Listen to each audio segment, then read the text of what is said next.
You have done this. You waited for the clock. You refreshed the page.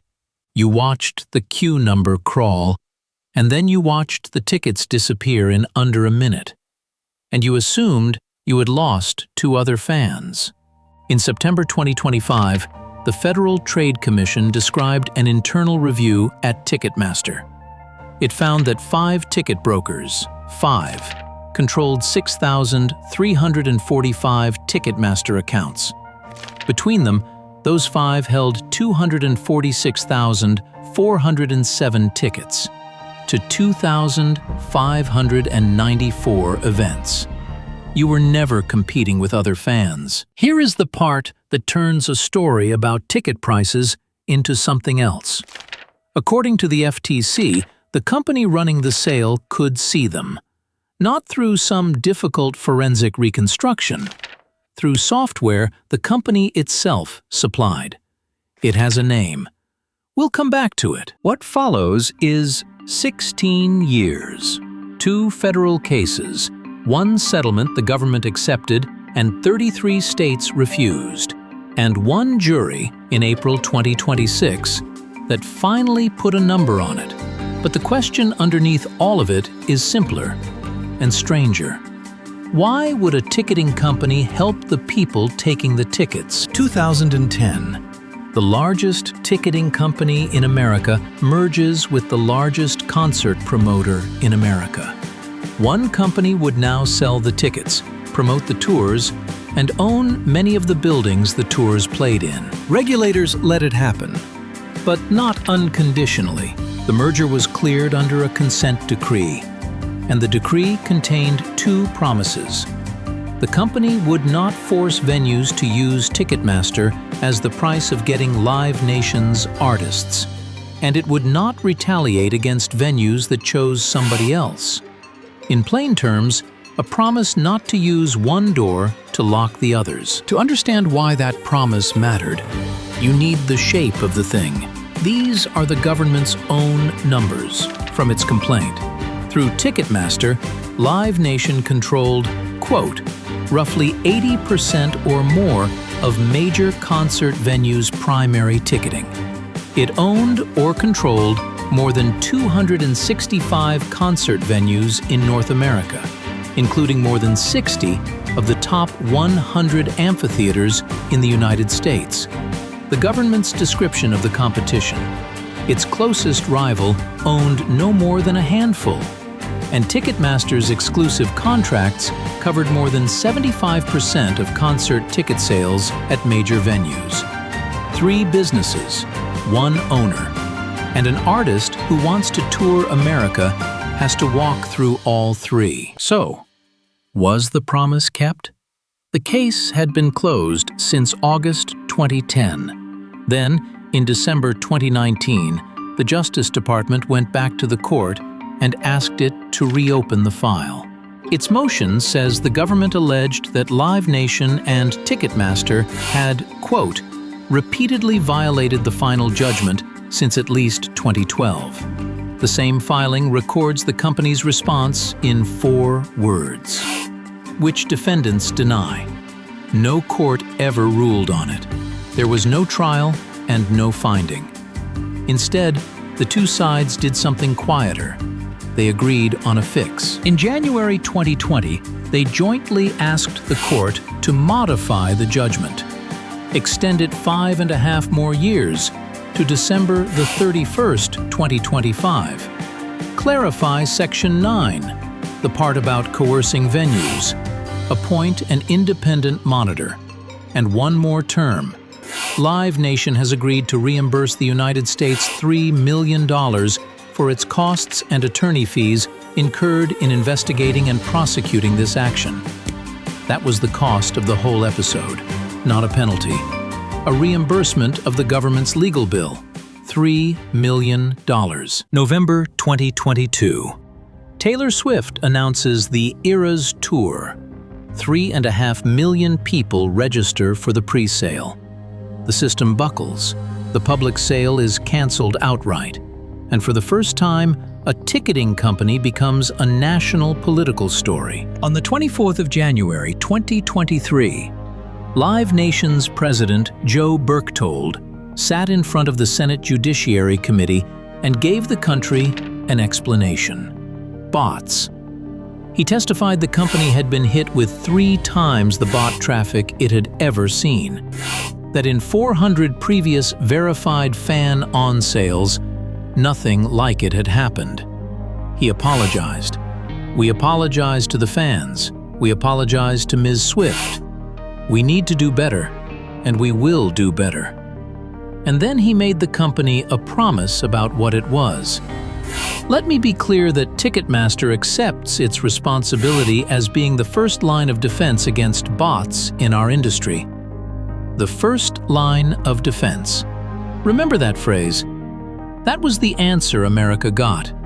For the next 2 years and 8 months, it was the only answer on the record. Then, on the 18th of September 2025, the Federal Trade Commission and 7 states filed a completely different case. Not about monopoly, about what the company was allegedly doing with the brokers. Everything from here until we reach the courtroom is an allegation. It has not been proven. Watch the badge. The FTC's complaint names a piece of software. It is called Trade Desk. Trade Desk is Ticketmaster's own product. According to the FTC, it lets a broker take tickets bought across many separate Ticketmaster accounts, dozens, hundreds, thousands, and manage them from a single screen. Think about what that requires. To aggregate tickets across thousands of accounts, something has to know that those thousands of accounts belong to one broker, which is the FTC's next allegation. Through Trade Desk, the complaint says, Ticketmaster can identify which high-volume brokers are exceeding the ticket limits.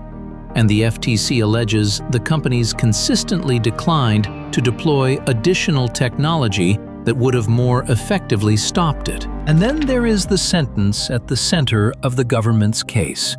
The FTC says a senior Ticketmaster executive wrote an internal email, copying Live Nation leadership, describing how the companies treated brokers breaking the posted ticket limits. The companies, he wrote, turn a blind eye as a matter of policy.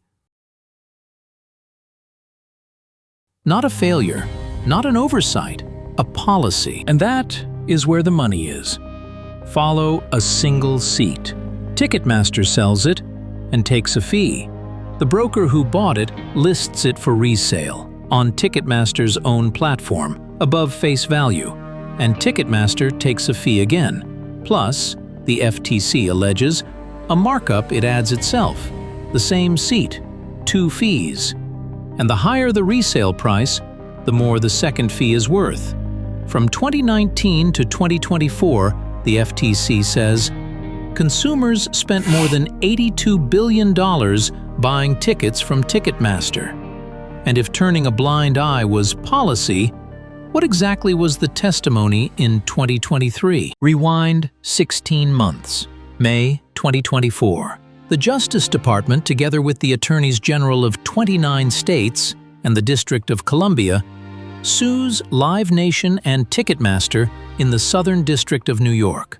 That August, 10 more states join. And the relief they ask for is not a fine.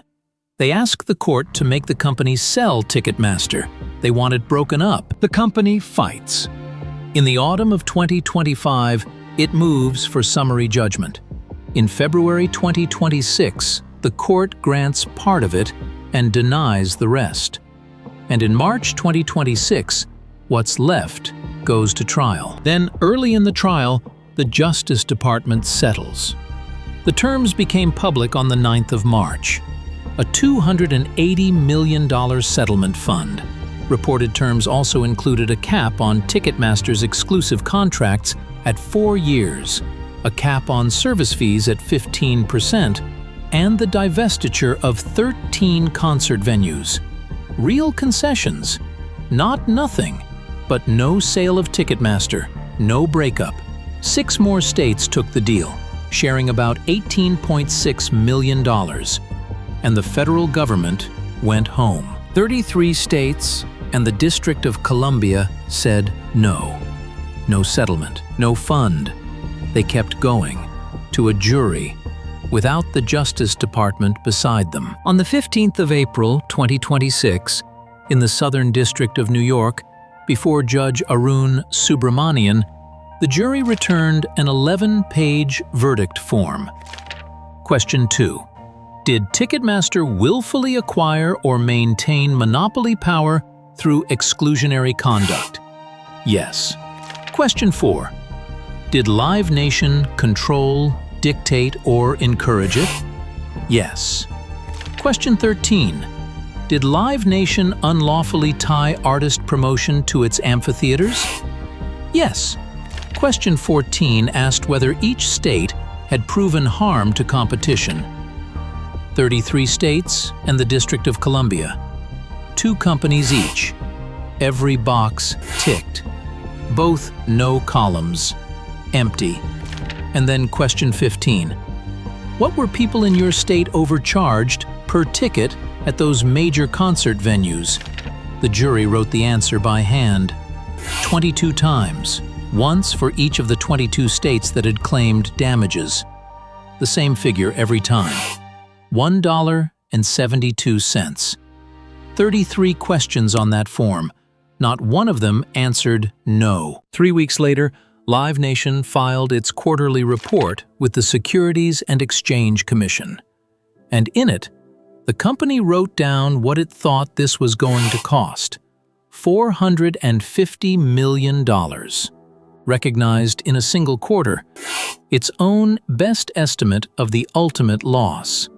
6 years earlier, settling the government's allegations that it had broken its promise cost this company $3 million. Here is what that did to the quarter. A year earlier, Live Nation reported net income of $46.3 million.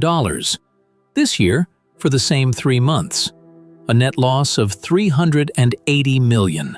And on the balance sheet, total Live Nation stockholders' equity turned negative. But this is not finished, and it would be dishonest to end as though it were. The jury set a rate, $1.72 a ticket, but it did not calculate how many tickets that rate applies to. The total damages are still undetermined. Live Nation says the verdict is, in its words, legally infirm, and intends to appeal to the Second Circuit. The remedies phase has not happened, which means the breakup, the thing the government asked for and then let go of, is still on the table. And the FTC's case, with the software and the email and the blind eye, is still just that.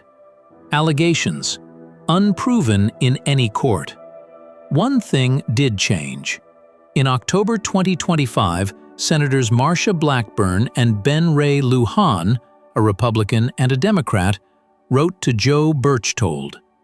They raised what they called grave concerns that his 2023 testimony had presented a false picture, and they asked him to say, in writing, whether he stood by it. That question has not been answered here.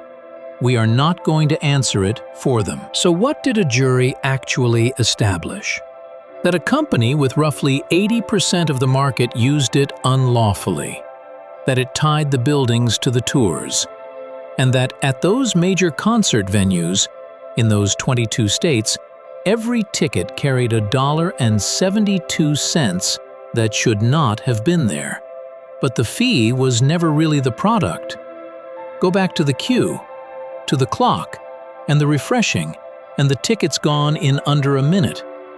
There was only ever one door into live music in America, and the company that owned the door was the same company selling you the key. Whether that door finally gets broken open is being decided right now in a courtroom in Manhattan. The money morgue. Every fortune leaves a body of evidence.